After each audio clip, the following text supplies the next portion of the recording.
നമ്മുടെ വീണമോൾ കുരുക്കിൽ നിന്ന് കുരുക്കിലേക്ക് എന്തൊരു കഷ്ടമാണെന്ന് നോക്കണേ. അതായത് നമ്മുടെ പാർട്ടി കോൺഗ്രസ് നടക്കുന്ന സമയത്ത് സൂര്യനെ പോലെ കത്തിജ്വലിച്ചു നിന്ന പിണറായി വിജയൻ ഇപ്പോൾ കരിക്കട്ടയായി മാറി. അതാണ് ഏറ്റവും പുതിയ റിപ്പോർട്ട്. മധുരയിൽ ഒരു കരിക്കട്ട എന്നാണ് തലക്കെട്ട് കൊടുക്കാൻ നല്ലത്. പക്ഷെ ഇന്ന് പത്രം നോക്കിയപ്പോൾ ഒരു പത്രം അങ്ങനെ കൊടുത്തില്ല. ഞാനൊരു പത്രം നടത്തുകയാണെങ്കിൽ ഞാൻ അങ്ങനെ കൊടുത്തിരുന്നു, മധുരയിൽ ഒരു കരിക്കട്ട. അതല്ലാതെ അതിനേക്കാൾ നല്ലൊരു തലക്കെട്ട് ഞാൻ കാണുന്നില്ല. എന്ന് പറഞ്ഞാൽ സൂര്യൻ ഇന്നലെ മുതൽ കരിക്കട്ടയായി മാറി. പിണറായി വിജയൻ വാ തുറന്നിട്ടില്ല. പിന്നെ ഇത് കേട്ടതോടുകൂടി പിണറായി വിജയന്റെ വായ ക്ലോസ്. പിണറായി വിജയൻ മിണ്ടുന്നില്ല, വീണ മിണ്ടുന്നില്ല, നമ്മുടെ റിയാസ് മോനും മിണ്ടുന്നില്ല, മരുമോഹനും ഈ കുടുംബസമേതാണ് മധുരയിൽ ചെന്നത്. അവിടെ ചെന്നപ്പോഴാണ് ഈ വലിയ എന്ന് പറഞ്ഞാൽ 3ാം തവണയും അധികാരത്തിൽ വരാൻ വേണ്ടി കൊതിച്ചിരിക്കുകയായിരുന്നു. രണ്ടാം തവണ എങ്ങനെയാണെന്ന് അവസാനിപ്പിക്കുക എന്നുള്ളതാണ് ഏറ്റവും പ്രധാനപ്പെട്ട ഇവരുടെ മുന്നിലുള്ള ഒരു ചോദ്യം. എല്ലാവർക്കും നമസ്കാരം. ഇന്നത്തെ പത്രവിശേഷത്തിലേക്ക് സ്വാഗതം. ഇന്നലത്തെ ഏറ്റവും പ്രധാനപ്പെട്ട വാർത്ത എന്ന് പറയുന്നത് നമ്മുടെ പിണറായി വിജയന്റെ മകൾ വീണ വിജയൻ വീണ്ടും കുരുക്കിലേക്ക് നീങ്ങിക്കൊണ്ടിരിക്കുകയാണ് എന്നുള്ളതാണ്. മാത്രവുമല്ല, നമ്മുടെ എമ്പുരാൻ അണിയറ പ്രവർത്തകർ എന്ന് പറഞ്ഞാൽ എമ്പുരാന്റെ നിർമ്മാതാവും എമ്പുരാന്റെ സംവിധായകനുമൊക്കെ ആകെ കുഴപ്പത്തിൽ ചെന്ന് ചാടിയിരിക്കുന്നു എന്നുള്ളതാണ് മറ്റൊരു വാർത്ത. എന്ന് പറഞ്ഞാൽ ഗോപാലന്റെ സ്ഥാപനങ്ങളിൽ റെയ്ഡ് തുടരുകയാണ്, ഇഡിയുടെ റെയ്ഡ് തുടരുകയാണ്. ഏറ്റവും പുതിയ വാർത്ത, പൃഥ്വിരാജിന് ആദായ നികുതി വകുപ്പ് അസസ്മെന്റ് വിഭാഗത്തിന്റെ ഇൻകം ടാക്സ് അസസ്മെന്റ് ഡിപ്പാർട്ട്മെന്റ് നമ്മുടെ പൃഥ്വിരാജിന്റെ വരുമാനം സംബന്ധിച്ച്, അതായത് പൃഥ്വിരാജ് ഒരു 2-3 സിനിമകൾ, എനിക്ക് തോന്നുന്നു കടുവ എന്ന് പറഞ്ഞ സിനിമ, പിന്നെ ഏതാണ് ഗോൾഡ്, പിന്നെ ഒരു സിനിമയും കൂടിയാണ്. അങ്ങനെ ഒരു 3 സിനിമകളിൽ പൃഥ്വിരാജ് വാങ്ങിയ പ്രതിഫലം സംബന്ധിച്ച് ഇവരൊക്കെ ഏതാ തട്ടിപ്പിന്റെ ആശാന്മാരെന്നറിയോ? അതായത് ഈ 3 സിനിമകളില്, ഇത് വേറെ ഒന്നും തെറ്റിദ്ധരിക്കണ്ട, ഇത് എമ്പുരാനുമായി ബന്ധപ്പെട്ട പ്രശ്നമല്ല കേട്ടോ. ഇപ്പൊ ഗോപാലന്റെ സ്ഥാപനങ്ങളിൽ നടക്കുന്ന ഈ റെയ്ഡ് പോലും നമ്മുടെ എമ്പുരാൻ സിനിമയുമായി ബന്ധപ്പെട്ട് നടക്കുന്ന റെയ്ഡ് അല്ല. കാരണം നേരത്തെ തന്നെ എനിക്ക് തോന്നുന്നു കഴിഞ്ഞ വർഷമോ അല്ലെങ്കിൽ മുമ്പത്തെ വർഷം, അതായത് 2023 ഗോപാലന്റെ സ്ഥാപനങ്ങളിലൊക്കെ ഇത്തരത്തിലുള്ള റെയ്ഡ് നടന്നിരുന്നു. കാരണം ഈ അറിയാലോ, ഇത്തരത്തിലുള്ള ആൾക്കാരുടെ ഒക്കെ മുന്നോട്ടുള്ള പോക്ക് എന്ന് പറയുന്നത് അനധികൃതമായ പണമിടപാട് തന്നെയാണ്. അപ്പോൾ ഈ വിദേശ നാണയ വിനിമയ ചട്ടം, പിന്നെ PMLA ആക്ട് തുടങ്ങിയ, അതായത് കള്ളപ്പണം വെളുപ്പിക്കൽ, ഇതാണ് മെയിൻ പരിപാടി. അപ്പൊ ഇതിന്റെ പേരിൽ ഗോപാലനൊക്കെ നിരന്തരം EDയുടെ നിരീക്ഷണത്തിലാണ്. അങ്ങനെ അതിന്റെ ഒരു തുടർച്ച എന്നുള്ള രീതിയിലാണ് ഇപ്പോഴത്തെ ഗോപാലന്റെ സ്ഥാപനങ്ങളിൽ നടക്കുന്ന റെയ്ഡ്. മറ്റൊന്ന് നമ്മുടെ പൃഥ്വിരാജിനെ സംബന്ധിച്ചിടത്തോളം, പൃഥ്വിരാജിന്റെ ഒക്കെ സംസാരം കേട്ടാൽ ഇവരൊക്കെ ഭയങ്കര വിശുദ്ധനാണെന്നല്ലേ വിചാരിക്കുക. അപ്പോൾ ഏതായാലും എമ്പുരാൻ എന്ന് പറയുന്ന സിനിമ വരുത്തി വെച്ച വിനാശകാലേ വിപരീത ബുദ്ധി എന്നൊക്കെ കേട്ടില്ലേ? വിനാശകാലേ വിപരീത ബുദ്ധി. ഗോപാലന് വിനാശകാലമാണ്. ആ ഗോകുലം ചിട്ടി ഫണ്ട് എപ്പം പൊട്ടി എന്ന് ചോദിച്ചാൽ മതി. പക്ഷെ അത്ര പെട്ടെന്നൊന്നും പൊട്ടില്ല. കാരണം അത്രയും കുന്നുകൂടി കിടക്കുന്ന കാശല്ലേ ഉണ്ടാക്കിയത്. മാത്രമല്ല ഉന്നത തലങ്ങളിലൊക്കെ അത്യാവശ്യം പിടിപാടൊക്കെ ഉള്ളത് കൊണ്ട് ഗോപാലൻ എങ്ങനെയെങ്കിലുമൊക്കെ രക്ഷപ്പെട്ടു പോകുന്നു വിചാരിക്കാം. പൃഥ്വിരാജിനെ സംബന്ധിച്ചിടത്തോളം പൃഥ്വിരാജിന് ഇനി സിനിമകളൊന്നും ഉണ്ടാവുമെന്ന് എനിക്ക് തോന്നുന്നില്ല. കാരണം പൃഥ്വിരാജിനെ സംബന്ധിച്ചിടത്തോളം, മോഹൻലാലിനെ സംബന്ധിച്ചിടത്തോളം, മുരളി ഗോപിയെ സംബന്ധിച്ചിടത്തോളം ഒക്കെ മലയാള സിനിമ പ്രേക്ഷകർക്ക് ഇപ്പൊ ഒരു കണക്ക് കൂട്ടലുണ്ട്. കാരണം ഞാൻ നേരത്തെ പറഞ്ഞ പോലെ ദിലീപിന്റെ സിനിമ ഇപ്പോൾ ദിലീപിന്റെ ജനപ്രിയ നായകനായിരുന്നല്ലോ. ദിലീപ് ജനപ്രിയ നായകനായിരുന്നു. പക്ഷെ ദിലീപിന്റെ സിനിമകള് OTTയിൽ പോലും, തിയേറ്ററിൽ ഏതായാലും ആള് കയറില്ല. തിയേറ്ററിൽ ആള് കയറി കഴിഞ്ഞാൽ ദിലീപിന്റെ സിനിമ കാണാൻ പോവുക എന്ന് പറഞ്ഞാൽ അയാൾ ഒരു 1-ാം നമ്പർ സ്ത്രീ വിരുദ്ധൻ എന്നുള്ള രീതിയിലാണ് ചിത്രീകരിക്കപ്പെടുക. അതുകൊണ്ട് സാധാരണ സ്ത്രീകളൊന്നും ദിലീപിന്റെ സിനിമ ഒന്നും കാണാൻ ഇപ്പൊ പോകാറില്ല. അപ്പോൾ ഏതാണ്ട് ആ രീതിയിലേക്കാണ് മോഹൻലാലിന്റെ സിനിമകളും അല്ലെങ്കിൽ ഈ പൃഥ്വിരാജിന്റെ സിനിമകളൊക്കെ ഇനി വരാൻ പോകുന്നത്. ഏതായാലും എമ്പുരാൻ എടുത്തോടുകൂടി തീർന്നു. എമ്പുരാൻ എന്ന് പറഞ്ഞ സിനിമ പുറത്തു വന്നതോടുകൂടി ഗോപാലന്റെ കഷ്ടകാലം തുടങ്ങി. മുരളി ഗോപിനെ പറ്റി കാണാനില്ല, മുങ്ങി തോന്നുന്നു. പൃഥ്വിരാജിനെ പുറത്ത് കാണാനില്ല. ഈ ആദായ നികുതി വകുപ്പിന്റെ ഈ പരിശോധനകളൊക്കെ തുടരുകയാണ്. പിന്നെ എന്താ പറയാ, മോഹൻലാലിനെ സംബന്ധിച്ചിടത്തോളം മോഹൻലാലും ഏതാണ്ട് കഴിഞ്ഞു. മോഹൻലാലിന്റെ ഒരവസ്ഥ ഇതാണ് എമ്പുരാൻ. ഞാൻ അതിന്റെ അടുത്ത് ഇന്നത്തെ പത്രവിശേഷത്തിലേക്ക് കടക്കുന്നതിന് മുമ്പ് വേറൊരു കാര്യം കൂടി പറയട്ടെ. ഈ എമ്പുരാൻ എന്ന് പറയുന്ന സിനിമ ഇറങ്ങിയതോട് കൂടിയിട്ട് സംഭവിച്ചൊരു കാര്യം എന്താണെന്നറിയോ? അതായത് ഈ വടി കൊടുത്ത് അടി വാങ്ങുക എന്നൊക്കെ കേട്ടില്ലേ? വടി കൊടുത്ത് അടി വാങ്ങുക. യഥാർത്ഥത്തിൽ എമ്പുരാൻ എന്ന് പറയുന്ന സിനിമ കഴിഞ്ഞ മാർച്ച് 27 മുതൽ, മാർച്ച് 27 ആ സിനിമയുടെ റിലീസിംഗ്. അത് കഴിഞ്ഞിട്ട് ഇപ്പോൾ ഒരാഴ്ചയാവും അല്ലെ, 27 കഴിഞ്ഞ് 27, 28, 29, 30, 31, 1, 2, 3, 4, 5, 10, ഇന്ന് 10-ാം ദിവസം. അപ്പോൾ എമ്പുരാൻ എന്ന് പറയുന്ന സിനിമ ഇറങ്ങിയിട്ട് ഇന്ന് 10-ാം ദിവസമാണ് കേട്ടോ. ഈ സിനിമ ഇറങ്ങിയതോടുകൂടി ഞാൻ നേരത്തെ പറഞ്ഞ പോലെ വടി കൊടുത്ത് അടി വാങ്ങുക എന്ന് പറഞ്ഞാൽ അതിന്റെ അർത്ഥം ഈ സിനിമ മുഴുവൻ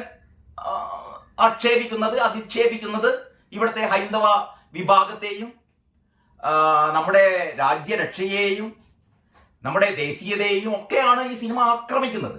അത് കിടക്കട്ടെ, ഇതൊക്കെ ഇതിന് ഏറ്റവും കൃത്യമായ മറുപടികൾ നൽകിക്കൊണ്ടിരിക്കുന്നുണ്ട്. ഇപ്പൊ ആൾക്കാർക്കൊക്കെ മനസ്സിലായി. ഇപ്പോ ഗുജറാത്ത് കലാപം എന്താണെന്ന് മനസ്സിലായി, ഗുജറാത്ത് കലാപത്തിന് കാരണം എന്താണെന്ന് മനസ്സിലായി, ഗുജറാത്ത് കലാപത്തിന് കാരണമായ ഗോദ്രയിലെ ആ തീവപ്പ് ആരാണ് തീവപ്പ് നടത്തിയെന്ന് മനസ്സിലായി. അതിന്റെ കോടതി വിധികൾ ഉൾപ്പെടെ സോഷ്യൽ മീഡിയയിൽ സർവ്വപാറി നടക്കുകയാണ്. അതില് എത്ര പേർക്ക് ജീവപര്യന്തത്തിന്, ഇതൊക്കെ ഇപ്പോഴാണ് ആൾക്കാർ അറിയുന്നത് കേട്ടോ. യഥാർത്ഥത്തിൽ ഇപ്പോഴാണ്. പണ്ടിങ്ങനെ ഗോത്ര സംഭവം എന്നൊക്കെ കേൾക്കുക എന്നുള്ളതല്ലാതെ എല്ലാവരും പറഞ്ഞുകൊണ്ടിരുന്നത് ഗുജറാത്ത് വംശഹത്യ എന്നായിരുന്നു. ഇപ്പൊ വളരെ കൃത്യമായി അതിനുശേഷം പുതിയ തലമുറക്കുൾപ്പെടെ വളരെ വ്യക്തമായി മനസ്സിലാക്കി ഗുജറാത്തിൽ എന്താണ് സംഭവിച്ചത്, ഗോത്രയിൽ എന്താണ് സംഭവിച്ചത്, അതിനുശേഷം അതിന്റെ തുടർച്ച എന്നുള്ള രീതിയിൽ ഗുജറാത്ത് കലാപം ഉണ്ടായി തുടങ്ങിയ കാര്യങ്ങളൊക്കെ ഞാൻ അതിലേക്ക് പോകുന്നില്ല. ഞാൻ പറഞ്ഞുകൊണ്ട് വരുന്നത്, ഇങ്ങനെ ഒരു സാധനം എടുത്ത് പുറത്തിട്ടപ്പോൾ എന്താ സംഭവിക്കുന്നതെന്ന് വെച്ചാൽ കൃത്യമായി ജനങ്ങൾ ഈ കാര്യങ്ങളൊക്കെ അറിഞ്ഞു എന്നുള്ളതല്ലാതെ വേറെ ഒന്ന്. ഇപ്പൊ ഏറ്റവും പുതിയ ഒരു വാർത്ത എന്താണെന്നറിയോ, നാളെ ഞായർ, മറ്റന്നാൾ തിങ്കളാഴ്ച നമ്മുടെ യഥാർത്ഥത്തിൽ ഗോദ്രയിൽ എന്താണ് സംഭവിച്ചതെന്ന് ജനങ്ങളെ അറിയിക്കാൻ വേണ്ടിയിട്ട് എമ്പുരാന് ബദലായി ഒരു സിനിമ പ്രദർശിപ്പിക്കുന്നു. ദി സബർമതി റിപ്പോർട്ട് എന്ന് പറയുന്ന ഹിന്ദി സിനിമ. എനിക്ക് തോന്നുന്നു അത് കഴിഞ്ഞ വർഷമല്ല, 2023 അവസാനമാണ് ഈ സിനിമ റിലീസ് ചെയ്യുന്നത്. ഈ ജനുവരിയിൽ 2025 ജനുവരിയിൽ ദ സബർമതി റിപ്പോർട്ട് എന്ന് പറയുന്ന യഥാർത്ഥത്തിൽ ഗോത്രയിൽ സംഭവിച്ച അതിനെപ്പറ്റി ഞാൻ റിവ്യൂ ഒക്കെ വായിച്ചിട്ടോ. ആ റിവ്യൂ വായിച്ചു കഴിഞ്ഞപ്പം വളരെ കൃത്യമായി, അതായത് ഈ കോടതി വിധികളുടെ പശ്ചാത്തലത്തിൽ, കോടതി വിധികളൊക്കെ നമ്മുടെ മുമ്പിലുണ്ടല്ലോ, കോടതി വിധികളും പോലീസ് റിപ്പോർട്ടുകളും നാനാവധി കമ്മീഷൻ റിപ്പോർട്ടുകളൊക്കെ നമുക്ക് അവൈലബിൾ, ഇതൊക്കെ പബ്ലിക് ഡൊമൈനിലുള്ളതാണ്. അപ്പൊ നാനാവധി, അതായത് ഗോദ്രയിലുണ്ടായ തീവപ്പിനെ കുറിച്ച് അന്വേഷിച്ച നാനാവധി കമ്മീഷന്റെ റിപ്പോർട്ട്, പോലീസിന്റെ റിപ്പോർട്ടുകൾ, കോടതിയുടെ റിപ്പോർട്ടുകൾ, ഇതെല്ലാം ബേസ് ചെയ്തിട്ടുണ്ടാക്കിയ 100% സത്യത്തിൽ അധിഷ്ഠിതമായ സിനിമയാണ് ഈ ദ സബർമതി റിപ്പോർട്ട്. എനിക്ക് തോന്നുന്നില്ല കേരളത്തില് ആരെങ്കിലുമൊക്കെ കണ്ടിട്ടുണ്ടാവുമായിരിക്കും. പക്ഷെ കേരളത്തിലെ ഒരു പൊതുമണ്ഡലത്തിൽ ഇതുവരെ ദ സബർമതി എക്സ്പ്രസ് എന്ന് പറഞ്ഞ സിനിമ ചർച്ചയായിട്ടില്ല. ഇത് അധികം ആളുകളൊന്നും കണ്ടിട്ടില്ല. കാരണം ഇത് കേരളത്തിൽ എവിടെയും റിലീസ് ചെയ്തിട്ടില്ല. കേരളത്തിലെ ഒരു സിറ്റിയിലും ദ സബർമതി റിപ്പോർട്ട് എന്ന് പറയുന്ന സിനിമ റിലീസ് ചെയ്തിട്ടില്ല. ഞാൻ നോക്കിക്കഴിഞ്ഞപ്പോ ഇത് OTT, അതായത് C5, ശ്രദ്ധിക്കണേ, ആർക്കെങ്കിലും ദ സബർമതി റിപ്പോർട്ട് തിങ്കളാഴ്ച തിരുവനന്തപുരത്ത് ബിഗ് സ്ക്രീനില് ഏരിയൽ പ്രസിലാണ് പ്രദർശിപ്പിക്കുന്നത് അത്രേ. ഈ സബർമതി റിപ്പോർട്ട് എന്ന് പറയുന്ന സിനിമ സംഘപരിവാർ നേതൃത്വത്തിൽ ഈ സിനിമ പ്രദർശിപ്പിക്കുകയാണ്. അതായത് ആൾക്കാരെ നേരിട്ട് കാണിക്കാൻ ഇവരൊക്കെ ക്ഷണിക്കുകയാണ്. അതായത് എമ്പുരാൻ കണ്ട് തെറ്റിദ്ധരിച്ചവർ, എമ്പുരാനിലൂടെ കള്ളത്തരം കണ്ടവർ യഥാർത്ഥത്തിൽ എന്താണ് ഗോത്രയിൽ സംഭവിച്ചതെന്ന് അറിയണമെങ്കിൽ കാണൂ ദ സബർമതി റിപ്പോർട്ട് എന്നാണ് വാർത്തയിലുള്ളത്. അപ്പൊ തിങ്കളാഴ്ച തിരുവനന്തപുരത്ത് ആ സിനിമ പ്രദർശിപ്പിക്കുകയാണ്. തിരുവനന്തപുരത്ത് പോയി എല്ലാവർക്കും സിനിമ കാണാനൊന്നും പറ്റിയെന്ന് വരില്ല. പക്ഷേ നിങ്ങൾക്ക് ദ സബർമതി റിപ്പോർട്ട് എന്ന് പറയുന്ന സിനിമ കാണണമെങ്കിൽ വെറും 299 രൂപ. ഞാൻ യഥാർത്ഥത്തിൽ ഇതിന്റെ ഒരു പ്രചരണം നടത്തുകയല്ല കേട്ടോ. C5 എന്ന് പറയുന്ന OTT ചാനൽ നിങ്ങൾക്ക് നിങ്ങളുടെ മൊബൈൽ ഫോണിൽ നിങ്ങൾക്ക് വളരെ എളുപ്പം C5 ഡൗൺലോഡ് ചെയ്യാം. C5 എന്ന് പറയുന്ന അവരുടെ ആപ്പ് ഡൗൺലോഡ് ചെയ്ത് കഴിഞ്ഞാൽ 299 രൂപ GB ചെയ്താൽ നിങ്ങൾക്ക് ഒരു മാസം ആ OTT പ്ലാറ്റ്ഫോമിലെ എല്ലാ സിനിമകളും കാണാം. ഏറ്റവും വലിയ രസം എന്താണെന്ന് വെച്ചാൽ ഈ C5 എന്ന് പറയുന്ന OTT ചാനലില് ദ സബർമതി റിപ്പോർട്ട് ഉണ്ട്. അധികം ആരും കാണാത്ത, അല്ലെങ്കിൽ പലരും കാണാൻ ആഗ്രഹിക്കുന്ന കേരള സ്റ്റോറി അറിയാലോ. ലവ് ജിഹാദിനെ ആസ്പദമാക്കി ഇവിടുത്തെ CPM-കാരും ഇപ്പൊ എല്ലാവരും എമ്പുരാൻ എന്താണ് ആവിഷ്കാര സ്വാതന്ത്ര്യം, നമ്മൾ ഒന്നിനെയും കുറ്റപ്പെടുത്താൻ പാടില്ല, ഇത്തരം സിനിമകളെ ഒന്നും നമ്മൾ എതിർക്കാൻ പാടില്ല എന്നൊക്കെയാണല്ലോ ഇപ്പൊ പറയുന്നത്. കഴിഞ്ഞ ദിവസം രാജ്യസഭയില് സുരേഷ് ഗോപി, നിങ്ങൾ എത്ര പേർ കണ്ടെന്ന് അറിയില്ല, കാണട്ടോ. നമ്മുടെ സോഷ്യൽ മീഡിയയിൽ കിടക്കുന്ന നമ്മുടെ മെയിൻ ചാനലുകളിലൊക്കെ ഞാൻ കണ്ടത് 24 ചാനലിലെ ഒരു ക്ലിപ്പിംഗ് ആണ് കണ്ടത്. അതായത് കഴിഞ്ഞ ദിവസം രാജ്യസഭയിൽ, ഇന്നലെ മെനിയാന്ന് രാജ്യസഭയിൽ നമ്മുടെ ജോൺ ബ്രിട്ടാസ് സുരേഷ് ഗോപിക്കെതിരെയൊക്കെ വളരെ വളരെ രൂക്ഷമായ ഭാഷയിൽ ജോൺ ബ്രിട്ടാസ് പ്രതികരിച്ചപ്പോൾ ഒരു ഒരു 6-7 മിനിറ്റ് നീണ്ടു നിൽക്കുന്ന സുരേഷ് ഗോപിയുടെ ഒരു പ്രകടനമുണ്ട് കൂട്ടരെ. യഥാർത്ഥത്തിൽ സുരേഷ് ഗോപിയുടെ കമ്മീഷണറൊക്കെ കണ്ടിട്ടെ, സുരേഷ് ഗോപിയുടെ പഴയ ഏകലവ്യനും അത് കഴിഞ്ഞിട്ട് കമ്മീഷണറൊക്കെ കണ്ടിട്ട് ഇങ്ങനെ ത്രസിച്ച് നമ്മളെയൊക്കെ ത്രസിപ്പിച്ച ഒരു സുരേഷ് ഗോപി ഉണ്ടല്ലോ, ആ സുരേഷ് ഗോപിയെ യഥാർത്ഥത്തിൽ നമുക്ക് രാജ്യസഭയിൽ കാണാം. പകുതി ഇംഗ്ലീഷിൽ, അത് കഴിഞ്ഞിട്ട് പകുതി മലയാളത്തിൽ സുരേഷ് ഗോപി ആഞ്ഞടിക്കുന്നു. അതിൽ സുരേഷ് ഗോപി ചോദിക്കുന്ന ഒരു ചോദ്യമുണ്ട് ബ്രിട്ടാസിനോട്, ധൈര്യമുണ്ടോ നിങ്ങൾക്ക് ഇപ്പം നിങ്ങള് എമ്പുരാൻ എന്ന് പറയുന്നുണ്ടല്ലോ, എമ്പുരാൻ എന്ന് പറയുന്ന സിനിമ എല്ലാവരും കാണണം. ഇതിനെതിരെ സംഘപരിവാർ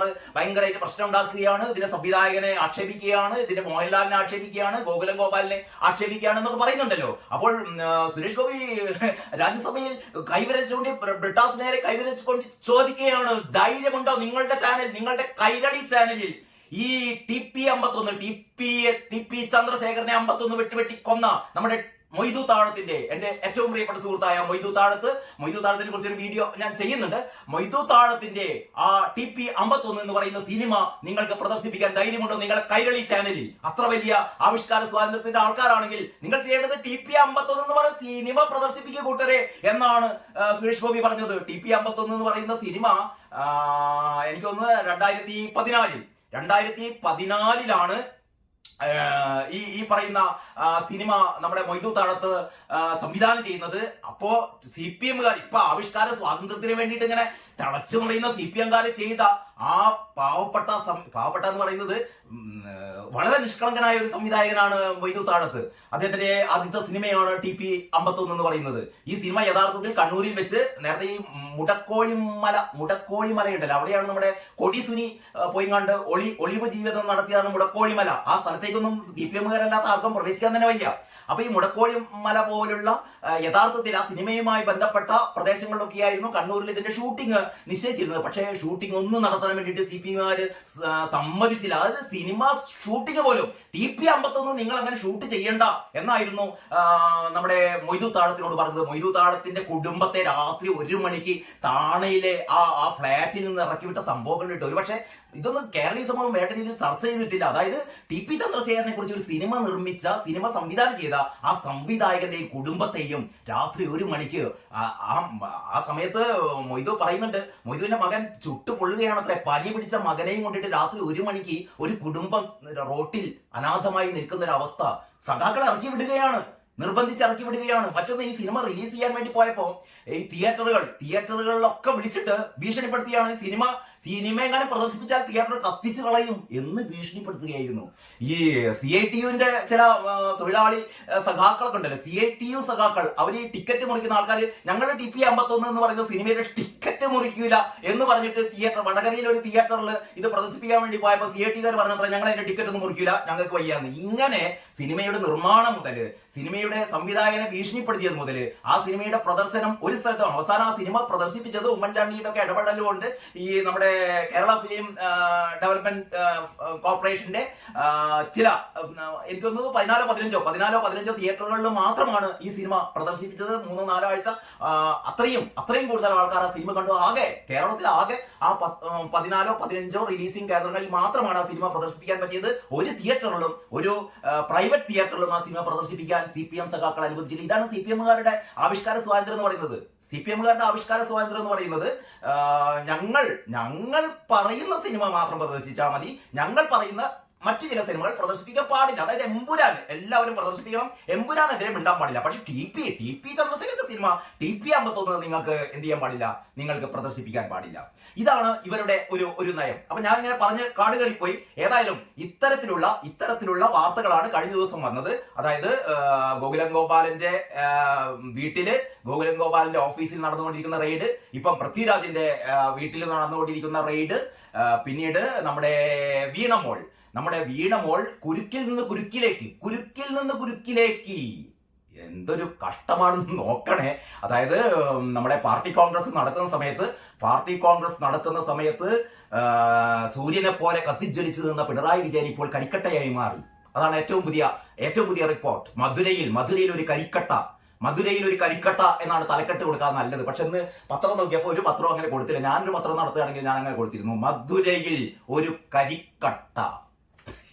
അതല്ലാതെ അതിനേക്കാൾ നല്ലൊരു തലക്കെട്ട് ഞാൻ കാണുന്നില്ല. എന്ന് പറഞ്ഞാൽ സൂര്യൻ ഇന്നലെ മുതൽ കരിക്കട്ടയായി മാറി. പിണറായി വിജയനെ പറ്റി പിണറായി വിജയൻ വാ തുറന്നിട്ടില്ല. പിന്നെ ഇത് കേട്ടതോടുകൂടി പിണറായി വിജയന്റെ വായ ക്ലോസ്.